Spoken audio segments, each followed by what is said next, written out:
Hola y gracias por acompañarme nuevamente en un episodio más de Perlas en Medicina de Emergencias. Mi nombre es Alejandro Moya y soy especialista en Medicina de Emergencias y hoy estaré con ustedes durante esta entrega. La enfermedad tromboembólica venosa, que incluye tanto a la trombosis venosa profunda como a la embolia pulmonar, es una patología cada vez más frecuente. De hecho, que en los Estados Unidos se reportan más de 250,000 hospitalizaciones anuales, con un riesgo significativo de morbilidad y por ende también de mortalidad. Sabemos que definitivamente la presentación clínica más severa de la enfermedad tromboembólica venosa es el embolismo pulmonar agudo. La gran mayoría de los pacientes van a poder evolucionar satisfactoriamente en el servicio de emergencias si se realiza un diagnóstico oportuno y temprano. Y además se inicia tratamiento dirigido a la enfermedad, en este caso mediante el inicio de anticoagulación, tanto a nivel extrahospitalario, es decir, aquellos pacientes con una embolia pulmonar leve que pueden ser manejados ambulatoriamente, versus aquellos otros pacientes que presentan algún grado de complicación en los cuales pues precisamente es necesario mantenerlos hospitalizados para poder brindar un seguimiento y un monitoreo oportuno. No obstante, un pequeño porcentaje de este último grupo de pacientes puede llegar a requerir trombolisis. Precisamente en la entrega del día de hoy vamos a hablar acerca de cuál es el momento más oportuno y las indicaciones más recomendadas precisamente para la aplicación de la misma. La enfermedad tromboembólica venosa suele ocurrir al existir un desbalance entre los factores protrombóticos y los factores antitrombóticos. Este desbalance puede ser secundario a la aparición de una serie de factores de riesgo, como por ejemplo los factores de riesgo extrínsecos, en donde vamos a incluir a la cirugía, el traumatismo, la inmovilización, el uso de anticonceptivos orales o incluso la terapia de reemplazo hormonal. Por otro lado, vamos a tener los factores de riesgo intrínsecos que se deben principalmente a estados de hipercoagulabilidad, en donde podemos colocar al embarazo, a la malignidad y a diversos trastornos de la coagulación. Por último, también vamos a tener episodios de enfermedad tromboembólica venosa que van a ocurrir de una manera idiopática y en la cual no vamos a tener una causa clara, definida de por qué el paciente desarrolló la enfermedad. Los síntomas clínicos clásicos del embolismo pulmonar pueden incluir el dolor torácico, la disnea, los cuadros sincopales e incluso también las manifestaciones clínicas periféricas de trombosis venosa profunda, aunque es importante recordar que no siempre vamos a tener datos de enfermedad trombótica venosa en miembros inferiores y los embolismos pulmonares pueden suceder debido a la migración de trombos de forma espontánea desde otras localidades. Los signos más objetivos de la embolia pulmonar van a incluir a la taquicardia, la hipotensión, a la hipoxia, a la taquipnea, a la fiebre, al estado mental alterado y evidentemente pues si encontramos datos sugestivos de trombosis venosa profunda en miembros inferiores, como por ejemplo un edema simétrico de las extremidades o un signo de Homans o de Prats positivo, pues vamos a poder reforzar la posibilidad diagnóstica. Por otra parte, tenemos que aprender a reconocer que no todas las embolias pulmonares tienen el mismo grado de riesgo. De hecho, que una de las presentaciones de embolia pulmonar que más riesgo supone para la vida es aquella definida como embolia pulmonar masiva. Según la American Heart Association, en el statement del 2011, definió a la embolia pulmonar masiva como aquella embolia pulmonar aguda que mantenía episodios de hipotensión sostenida, es decir, una presión arterial sistólica por debajo de 90 milímetros de mercurio durante al menos 15 minutos o que requiera de apoyo inotrópico para poder mantener al paciente en condiciones hemodinámicamente estables y que este episodio no se deba a una causa distinta de la embolia pulmonar, como por ejemplo una arritmia, un episodio de hipovolemia, la presencia de sepsis o disfunción del ventrículo izquierdo. Por otro lado, alteraciones en el pulso o la frecuencia cardíaca, incluyendo la bradicardia profunda persistente, definiendo esta como una frecuencia cardíaca por debajo de 40 latidos por minuto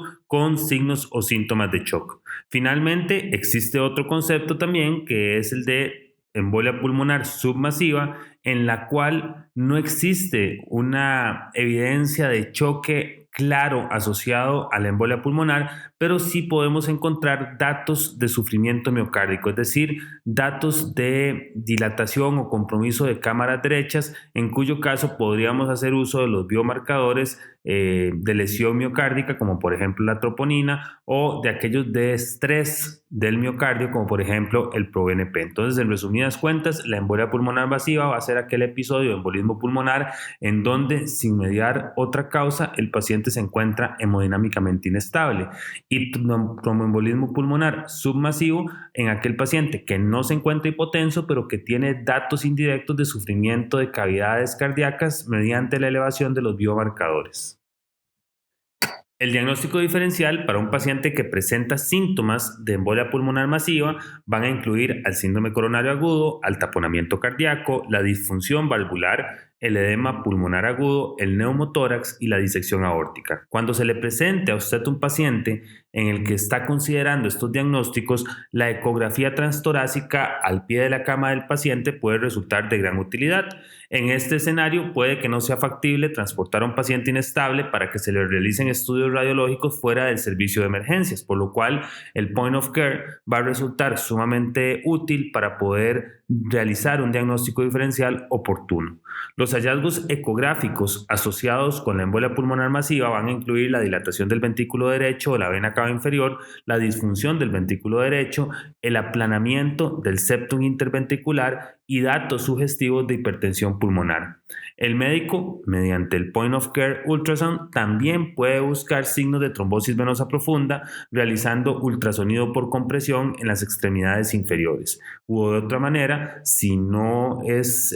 diestro en el uso del ultrasonido, podría solicitar un Doppler de miembros inferiores y poder llegar al diagnóstico. Otros hallazgos como el taponamiento cardíaco, el neumotórax, el derrame pleural,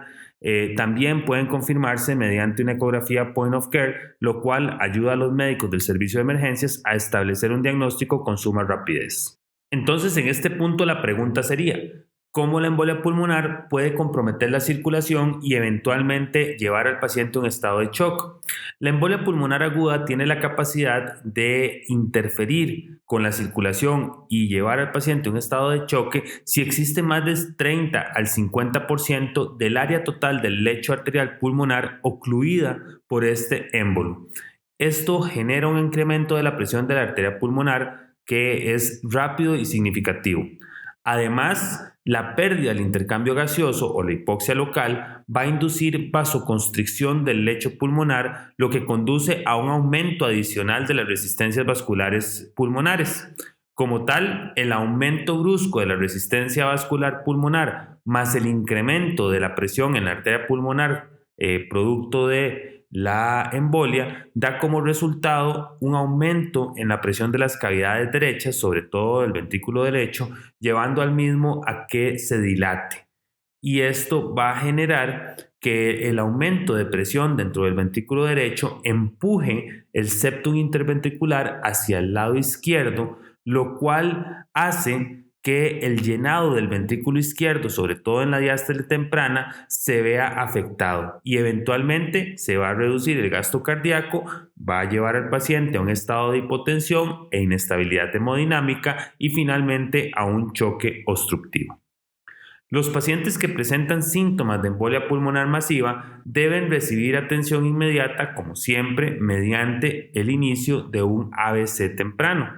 Dado que la embolia pulmonar masiva causa un estado de choque obstructivo, se requiere lo más pronto posible un tratamiento que permita restaurar de nuevo la circulación pulmonar. Y es acá donde, según los statements de la AJA en el año 2011, la fibrinólisis es razonable para aquellos pacientes que tienen una embolia pulmonar masiva y que además tienen riesgos aceptables de complicaciones hemorrágicas. Existen diversos estudios demostrando que los principales resultados positivos observados con los trombolíticos fueron principalmente la estabilización de la función respiratoria y cardiovascular, la disminución en el uso de soporte vasopresor, la reducción del daño del ventrículo derecho y la prevención de la recurrencia de embolia pulmonar con una mayor probabilidad de supervivencia.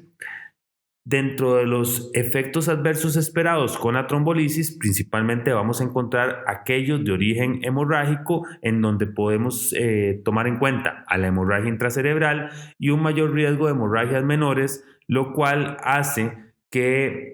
estos pacientes tengan una estancia más prolongada durante su hospitalización y sea necesario la administración de hemoderivados. La decisión de administrar un agente fibrinolítico va a depender, por lo tanto, de una evaluación individualizada de los riesgos y beneficios de cada paciente, luego de corroborado la existencia de sufrimiento del ventrículo derecho. Esta decisión médica debe de incorporar no solamente los hallazgos clínicos y de laboratorio que podamos tener en este paciente, sino que también los hallazgos de imágenes médicas, sobre todo la ecocardiografía, y quizá lo más importante, debe de incorporar los deseos del paciente, valorar cuál es la esperanza de vida a corto, mediano y largo plazo y el riesgo de complicaciones hemorrágicas.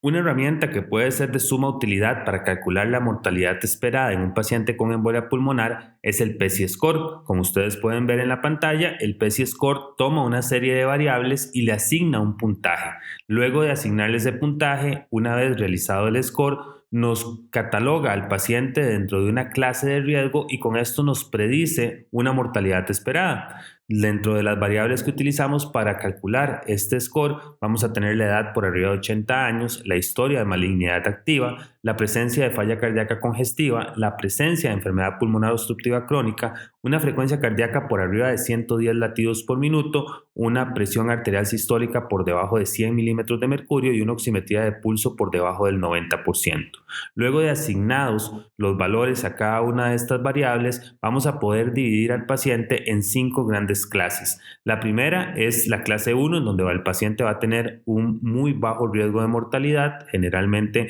a 30 días de 1.1%, y va a tener un puntaje por debajo de 65 puntos. Por otro lado, si el paciente tiene un puntaje entre 66 y 85 puntos, va a ser considerado una clase 2, riesgo bajo, con una mortalidad a 30 días de 3.1%.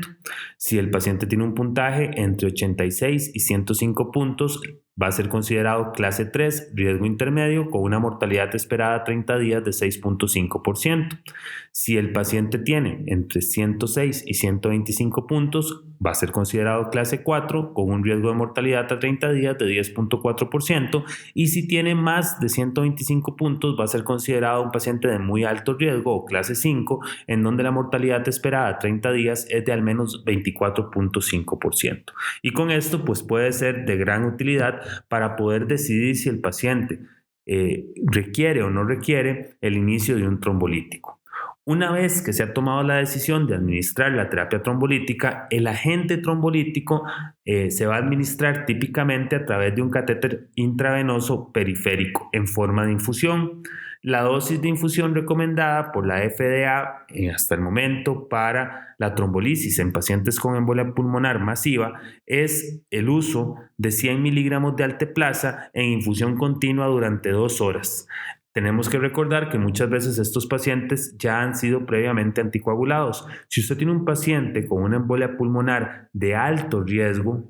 es preferible anticoagularlo con infusión continua de heparina no fraccionada en lugar de colocarle heparinas de bajo peso molecular. Esto por el hecho de que si en el curso clínico de la enfermedad el paciente se inestabiliza hemodinámicamente y requiere trombolisis, simplemente cerramos la bomba de infusión de heparina, procedemos a realizar la trombolisis del paciente y posteriormente vamos a poder reiniciar la anticoagulación para alcanzar metas del TTP según lo recomendado por las guías internacionales. Por otro lado, si lo hemos anticoagulado con heparinas de bajo peso molecular, el paciente ya recibió su dosis subcutánea, no tenemos forma de revertir esa anticoagulación y podemos incrementar el riesgo de sangrado. Una vez que el paciente sobrevivió al episodio agudo de embolia pulmonar, el énfasis principal se va a centrar en la rehabilitación pulmonar, el cumplimiento de la anticoagulación y la prevención final de cualquier factor predisponente que pueda exponer al paciente a presentar un nuevo evento de embolia pulmonar en el futuro. Aunque se necesitan más ensayos clínicos acerca de las terapias avanzadas para tromboembolia pulmonar, la decisión debe basarse en la mejor evidencia disponible al día de hoy. Sabemos que la administración de trombolíticos puede mejorar la morbilidad y la mortalidad y debe de ser considerada siempre en el escenario clínico adecuado, es decir, aquellos pacientes que tienen una embolia pulmonar masiva o en aquellos pacientes que tienen una embolia pulmonar submasiva en las cuales nosotros consideremos que en las siguientes horas el paciente puede evolucionar de manera negativa y convertirse en un paciente de muy alto riesgo con una mortalidad esperada bastante alta. Así que para llevarse a casa podemos decir que el diagnóstico de embolia pulmonar es cada vez un diagnóstico más frecuente que debe estar presente dentro de los diagnósticos diferenciales de los médicos de emergencias. Afortunadamente, en la actualidad existen una gran cantidad de reglas de decisión clínica como el Wells, como el Geneva, como el PERT, que nos ayudan a incluir o descartar el diagnóstico cuando nos encontramos en un servicio de emergencias. Una vez que ya hemos hecho el diagnóstico, tenemos que tomar en cuenta que debemos de clasificar al paciente según su riesgo y determinar si este paciente presenta o no criterios de embolia pulmonar masiva o de embolia pulmonar submasiva. Recuerden que la embolia pulmonar masiva va a ser aquel paciente con embolia pulmonar y inestabilidad hemodinámica en donde no existe otra causa que justifique ese episodio, y la embolia pulmonar submasiva es en aquel paciente en donde no tenemos un estado de choque obstructivo, pero tenemos datos de sufrimiento de cavidades derechas, esto mediante la elevación de la troponina y el ProBNP. Una vez que ya hemos definido esto, debemos de valorar si este paciente es candidato o no a la trombolisis. Para esto podemos utilizar algunas reglas como el PESI score, más los deseos del paciente, más los hallazgos clínicos, más los hallazgos ecocardiográficos y decidir. Si decidimos que la trombolisis es una buena opción en este paciente, lo siguiente que tenemos que hacer es sopesar los riesgos y el beneficio. Es decir, ¿tiene este paciente mayor riesgo de morir por el episodio de embolia pulmonar o tiene este paciente mayor riesgo de morir por las complicaciones de la trombolisis? Y una vez que ponemos esto en una balanza, tomamos la decisión de si el paciente es o no candidato para la trombolisis. Es importante recordar que estos pacientes, cuando tienen embolias pulmonares, que son embolias pulmonares grandes, que comprometen un porcentaje importante de la circulación pulmonar, de al menos 30%, deberían de ser anticoagulados con infusiones de heparina no fraccionada y no ser anticoagulados con heparinas de bajo peso molecular. ¿Esto a qué? Debido a la necesidad de sopesar la trombolisis. Si el paciente la requiriera en algún momento, simplemente cerramos la bomba de infusión, podemos trombolizar al paciente y después de la trombolisis reiniciar la anticoagulación. Y esto pues nos va a ayudar a disminuir el riesgo de sangrado. Mientras que si el paciente ha sido anticoagulado con heparinas de bajo peso molecular, no tenemos forma en este momento de revertir los efectos de la anticoagulación y por ende pues el paciente tiene un riesgo aumentado de sangrado durante el episodio. Muchas gracias por acompañarme en este episodio de Perlas en Medicina de Emergencias. Les recuerdo que en nuestra página www.resuscitation.com van a poder encontrar más perlas educativas acerca de la medicina de emergencias y también van a poder encontrar algunos otros cursos como curso de electrocardiografía, como curso de reanimación y muy pronto el curso Código Neurológico, en el cual vamos a poder encontrar las herramientas necesarias para la evaluación del paciente con enfermedad neurológica aguda en el servicio de emergencias. Nos vemos pronto y hasta la próxima.